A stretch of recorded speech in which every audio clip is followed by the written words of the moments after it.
Subscribe to Mufti Tariq Online and press the bell icon for more videos. السلام علیکم ورحمۃ اللہ۔ محمد جنید اسلام آباد سے یہ بھائی سوال کرتے ہیں کہ قربانی کرنے والے شخص کے لیے ناخن یا بال کاٹنا یہ کیسا ہے؟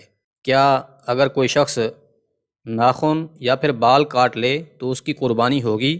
کہتے ہیں کہ کیونکہ میں آفس میں کام کرتا ہوں، میرے لیے 10 دنوں تک ناخن یا بال نہ کاٹنا بہت مشکل ہے، جبکہ مجھ پر قربانی بھی واجب ہے۔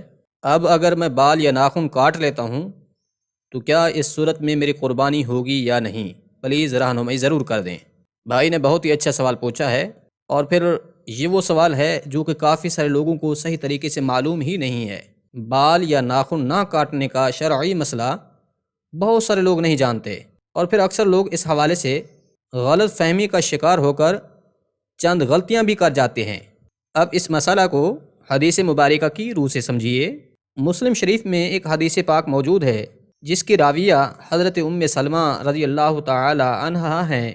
آپ فرماتی ہیں کہ نبی پاک صلی اللہ علیہ وآلہ وسلم نے ارشاد فرمایا کہ جب تم ذوالحجہ کا چاند دیکھو اور پھر تم میں سے کوئی قربانی کرنے کا ارادہ رکھتا ہو تو وہ اپنے بال اور ناخن نہ کاٹے یہاں تک کہ قربانی کر لے۔ یعنی کہ نبی کریم صلی اللہ علیہ وآلہ وسلم نے ارشاد فرمایا کہ اگر تم قربانی کرنے کا ارادہ رکھتے ہو تو پھر ذوالحجہ کا چاند دیکھنے سے لے کر قربانی کرنے تک اپنے بال اور ناخن کاٹنے سے رکے رہو، یہاں تک کہ جب قربانی کر لو تو اس کے بعد ناخن اور بال کاٹ لو۔ اسی طرح ایک اور حدیث مبارکہ بھی ہے۔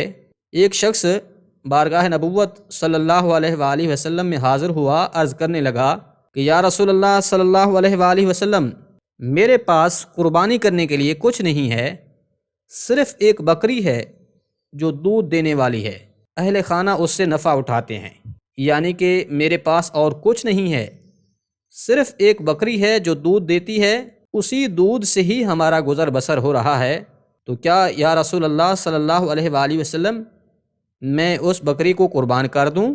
تو آپ کریم صلی اللہ علیہ وآلہ وسلم نے ارشاد فرمایا نہیں، بلکہ تم عید کے دن اپنے بال اور ناخن کاٹ لو تو اللہ کریم تمہیں مکمل قربانی کرنے کا ثواب عطا فرمائے گا۔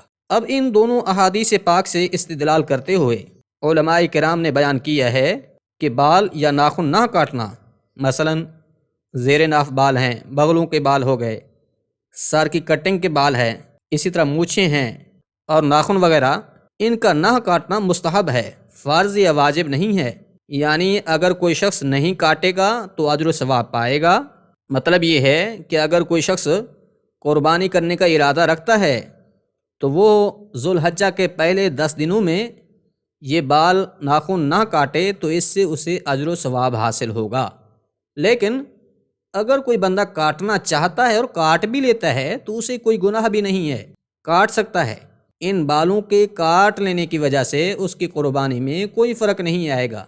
اس طرح سے نہیں ہے کہ اگر اس نے ان 10 دنوں میں اپنے بال اور ناخن کاٹ لیے ہیں تو اس سے اس کی قربانی میں کوئی فرق پڑے گا، ایسا کچھ نہیں ہے۔ یاد رکھیے، قربانی واجب ہے، اس کا الگ حکم ہے، اور بال اور ناخن نہ کاٹنا یہ مستحب ہے، ان کا الگ حکم ہے۔ اب اس ایشو کو لے کر بہت سارے لوگ جو ہیں وہ اپنی طرف سے قربانی نہیں کرتے، یعنی کہ جس طرح سے ابھی بھائی نے بتایا ہے کہ میں آفس میں جاب کرتا ہوں تو کیا میں قربانی کر سکتا ہوں؟ تو جن لوگوں کے لیے اس طرح سے بال اور ناخن نہ کاٹنا مشکل ہو تو وہ لوگ اپنے نام سے قربانی ہی نہیں کرتے۔